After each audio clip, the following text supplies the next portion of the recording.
Olá, eu sou Nádia, especialista da Fundação Nacional da Qualidade. Estou aqui para conversar com vocês sobre dicas técnicas relacionadas ao ciclo 2021 do Melhores em Gestão. Nós vamos iniciar a nossa conversa pelo diagnóstico de maturidade da gestão, o DMG, que é a entrega final do nosso processo de avaliação. O DMG é elaborado com base nos registros constantes no SAGE, realizados pela equipe de avaliadores durante a visita técnica, mais as observações da nota técnica. Ressalto aqui a importância da leitura atenta de todas as considerações da nota técnica que nos levarão a uma boa avaliação. Vamos iniciar falando um pouco sobre o sumário executivo do DMG. O sumário executivo é uma breve descrição sobre a gestão da candidata. Ele deve abordar as principais características, cenários ou estratégias do mercado ou do setor que possam impactar a organização, as principais estratégias da candidata, os processos principais da cadeia de valor que impactam nos resultados e quaisquer outros aspectos relevantes para a organização, considerando os elementos de avaliação que envolvem o MEG, de forma a contribuir para a evolução da maturidade da gestão.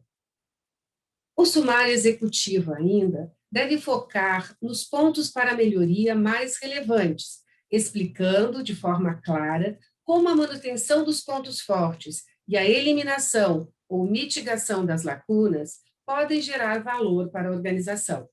Não precisam ser comentados todos os aspectos, se não existirem elementos que tragam riscos ou representem um diferencial na gestão.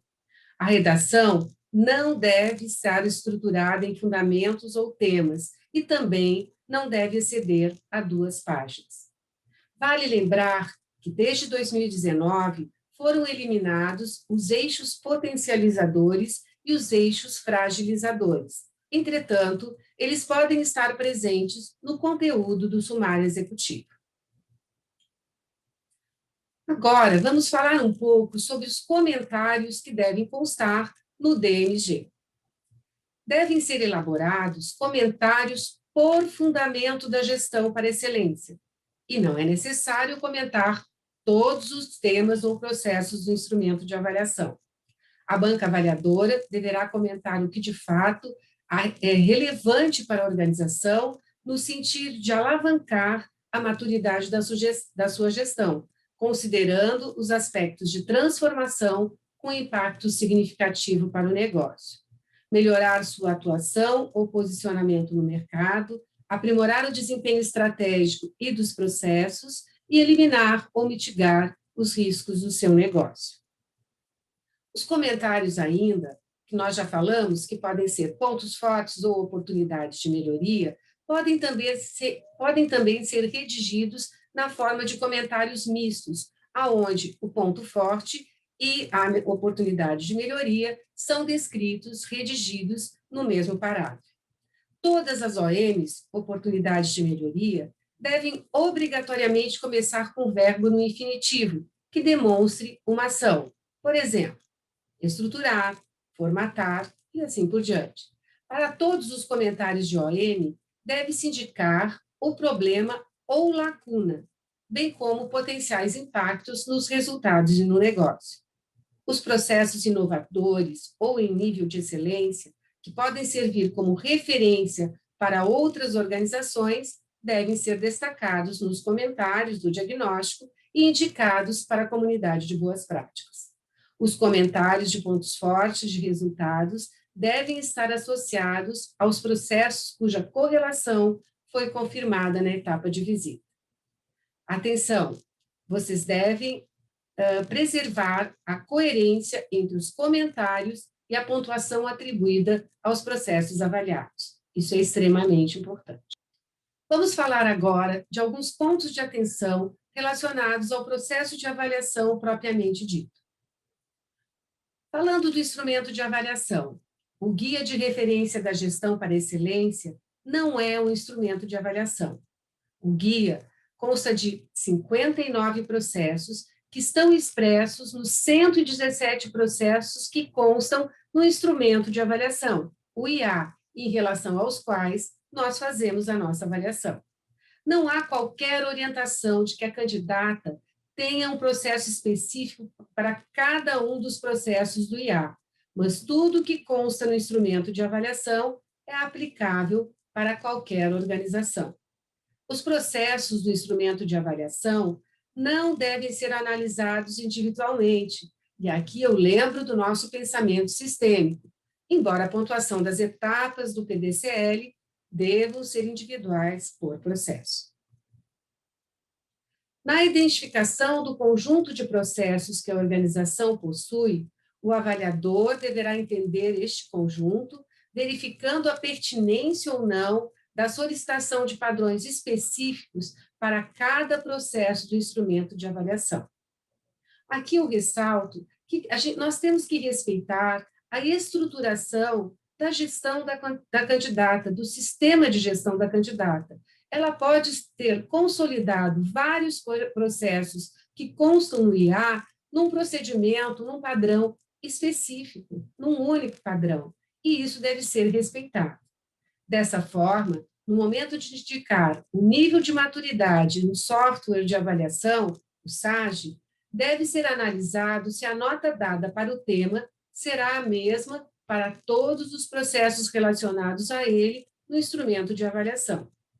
Se foi consolidado em um mesmo padrão, né, agregado e considerado pela organização como um processo único, é importante, né, levar isso em consideração e avaliar também, ter um maior cuidado no momento de pontuar, de colocar a pontuação lá no SAGE. Atenção! Se há melhoria ou inovação em um processo da organização que contemple vários processos do IA, a conclusão e pontuação tem que valer para todos.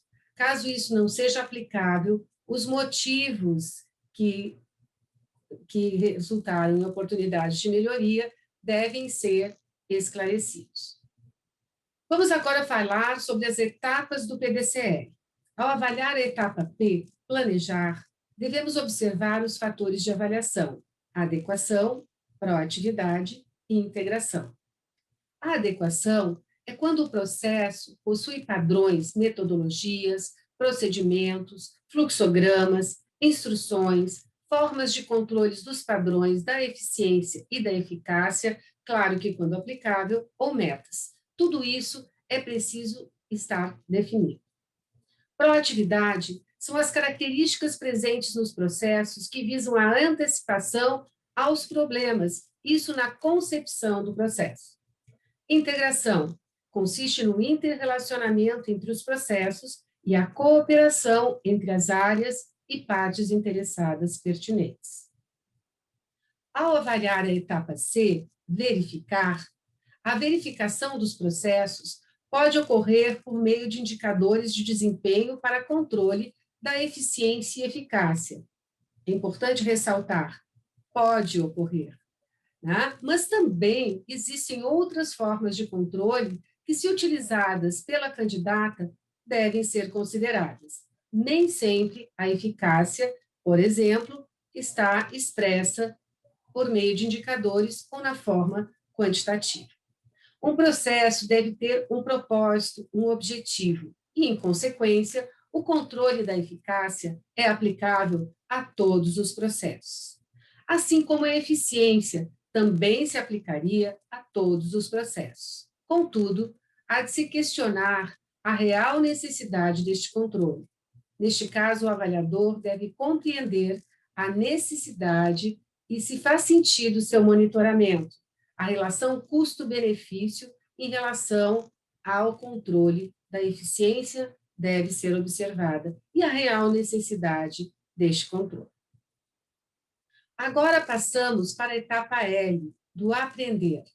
Quando a etapa L, aprender, está em consolidado, é quando o processo de aprendizado é responsável por melhorias de grande importância para o modelo de negócio da organização. O avaliador, neste caso, deve entender o modelo de negócio da organização, assim como suas estratégias e a correlação com os processos da cadeia de valor. verificar se, a partir do acompanhamento das melhorias implementadas, os resultados foram, de fato, impactados positivamente. Ao avaliar a etapa L, aprender, quando L é considerado em excelente, é porque o processo de aprendizado foi responsável por melhorias de grande importância para o modelo de negócio da organização e a melhoria ou inovação mudou o patamar competitivo. O avaliador deve, além dos aspectos relacionados ao nível de maturidade, entender o conceito de inovação constante no glossário. Lembrar que a inovação não é algo que vai se encontrar em todos os processos o tempo todo. Ao avaliar a etapa L, aprender, quando L está em nível inferior a consolidado ou excelente, o avaliador deve sinalizar o que pode estar impedindo o avanço nessa etapa do PDCL e o potencial impacto que isso pode gerar para alcançar os seus resultados. Observamos que, em avaliações realizadas em anos, em ciclos anteriores, o aspecto mais relevante que limitou a pontuação da etapa L, aprender, foi a etapa C, verificar, quando essa foi encontrada em nível em desenvolvimento, né, pela falta de formas de controle da eficácia dos processos. Então, na verdade, a falta de controle da eficácia dos processos está limitando a etapa C no nível em desenvolvimento, que acaba impactando na etapa L também. Agora vamos falar sobre os fundamentos relacionados aos processos, alguns pontos de atenção, e vamos iniciar falando pelo fundamento liderança transformadora. Quando avaliamos o desdobramento das metas de curto e longo prazos de indicadores de desempenho, considerando os referenciais comparativos e os requisitos das partes interessadas. O estabelecimento das metas deve considerar tanto os referenciais comparativos, os RCs, como os requisitos das partes interessadas, os RPIs. Os RCs, os referenciais comparativos, estão relacionados ao que a organização quer ser competitiva, e os RPIs são requisitos resultantes das análises e traduções das necessidades e expectativas das partes interessadas priorizadas pela organização. Já no fundamento desenvolvimento sustentável, queremos ressaltar que, ao avaliar a otimização de custos, o avaliador deve verificar se existe uma iniciativa para essa otimização. É bem comum encontrarmos alguns programas de redução de custos ou otimização de custos. E é importante verificar se essa iniciativa realmente existe na organização. Lembrando que otimizar significa tornar ótimo ou ideal, é extrair o melhor rendimento possível no que concerne a qualquer área de atividade, ou seja, empregar técnicas para selecionar as melhores alternativas para se atingir os objetivos determinados. Ainda em desenvolvimento sustentável, quando avaliamos o acompanhamento econômico-financeiro, incluindo externalidades, queremos destacar o conceito de externalidade, que está lá no glossário do instrumento de avaliação. O conceito de externalidade considera que são efeitos sociais, ambientais e econômicos que envolvem a imposição involuntária de custos ou de benefícios sobre terceiros, sem que estes tenham oportunidade de participar da decisão. Há dois tipos de externalidades, a negativa e a positiva. Um exemplo de externalidade negativa é quando a organização, ao atuar no seu ambiente, no seu setor, ela causa um impacto ambiental, uma poluição, por exemplo. Um exemplo de externalidade positiva é quando uma organização, ao se instalar em determinado local, ela atrai outras empresas, ela gera emprego, ela impacta no desenvolvimento econômico da região. Além do conceito que está lá no glossário do instrumento de avaliação, é importante observar que a nota técnica traz também o conceito de externalidade utilizado pelo Instituto Ethos. Continuando em desenvolvimento sustentável, quando avaliamos a definição das formas de atuação quanto aos grandes temas mundiais, é importante considerar essa avaliação de forma mais ampla, pois há temas mundiais não relacionados aos processos ambientais, e no tema social, esse processo não está explicitamente apresentado. Então, é importante considerar as questões sociais dentro do tema social ao avaliar os grandes temas mundiais e a atuação da organização em relação a estes temas. Quando avaliamos a acessibilidade a produtos, processos, informações e instalações, também é extremamente importante atentar para a abrangência do processo. Por exemplo, a disponibilidade do produto para pessoas que normalmente não teriam acesso a ele, ou a facilidade de acesso a pessoas com deficiência, seja a processos, seja a instalações, seja a informações ou até mesmo aos próprios produtos. Agora vamos falar sobre o fundamento de geração de valor, iniciando pelo fator relevância. A análise dos resultados relevantes para cada grupo de resultados deve ser realizada desde a preparação da visita. O avaliador deve dedicar tempo, para analisar as características do setor de atuação da organização, seu modelo de negócio, suas estratégias e a correlação dessas com os processos da cadeia de valor. É importante que, na fase de preparação, já se identifique se existem alguns resultados relevantes que, porventura, não tenham sido apresentados. O avaliador líder, durante os primeiros contatos com a organização, pode solicitar eventuais resultados faltantes. Além disso, a avaliação deve considerar outros resultados relevantes que possam ser identificados durante a visita.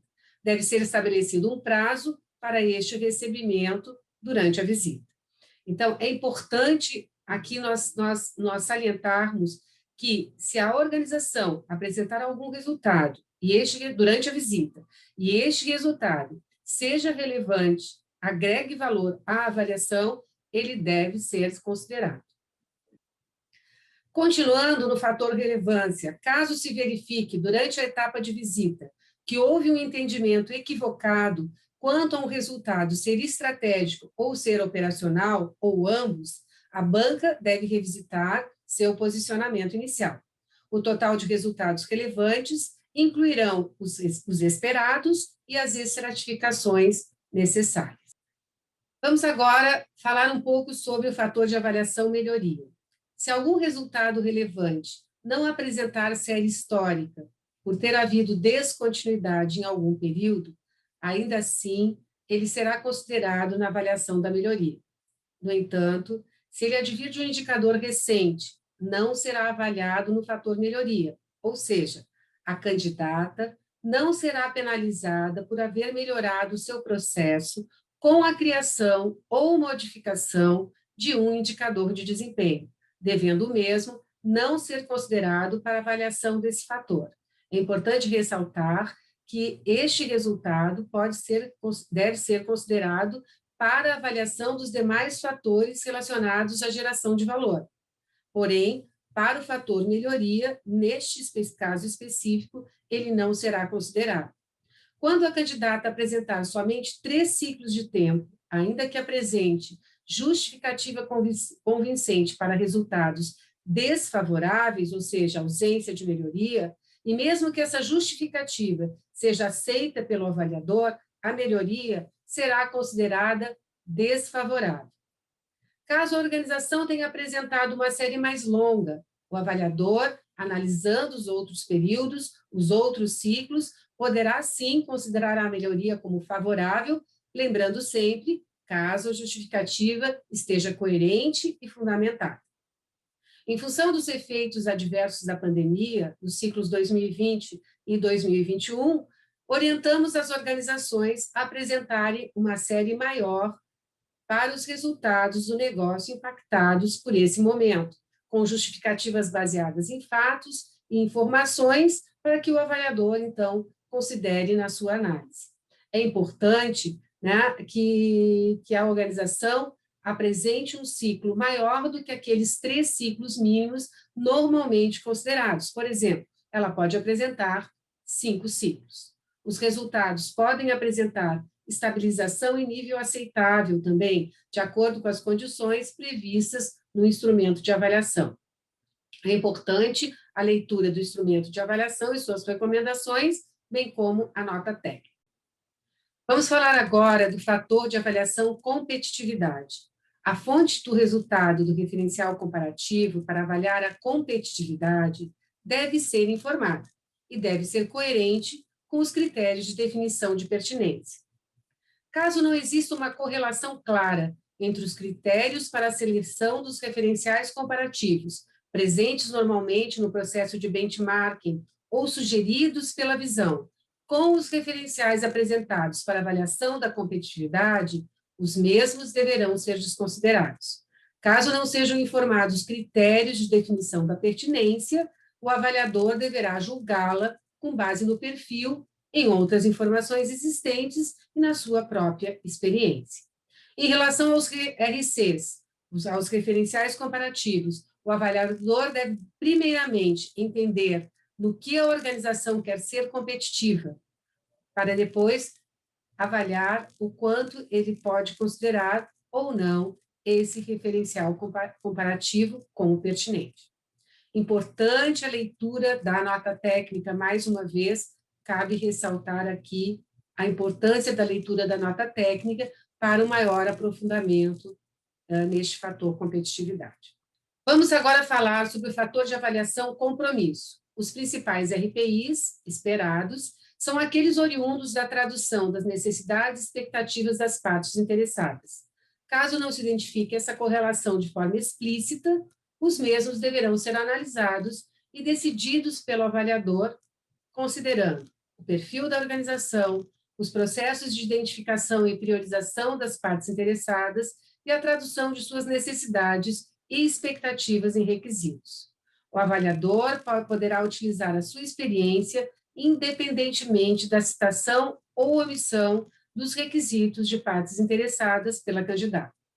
O fato de um resultado ser avaliado com um RPI não o obriga a sê-lo também com um referencial comparativo, e vice-versa. Alguns conceitos importantes que nós queremos ressaltar. Governança. Ao explorar o termo governança, é importante que ele seja bastante explorado durante as entrevistas e também sugerimos que os avaliadores consultem os critérios estabelecidos pelo Instituto Brasileiro de Governança Corporativa. Quando avaliamos unidades autônomas, é importante avaliar o desdobramento das políticas corporativas nas unidades autônomas. Também é importante levar em consideração, durante a avaliação, da nota técnica Gestão para a Transformação relacionada ao posicionamento atual da Fundação Nacional da Qualidade. É importante que utilize esse documento para refletir sobre os elementos relacionados a esse conceito no diagnóstico do Melhores em Gestão. A nota técnica e outros documentos do processo de avaliação também devem ser considerados e a leitura atenta deve ser procedida pelos avaliadores, tanto a nota técnica como também o manual da banca avaliadora e outros documentos disponibilizados.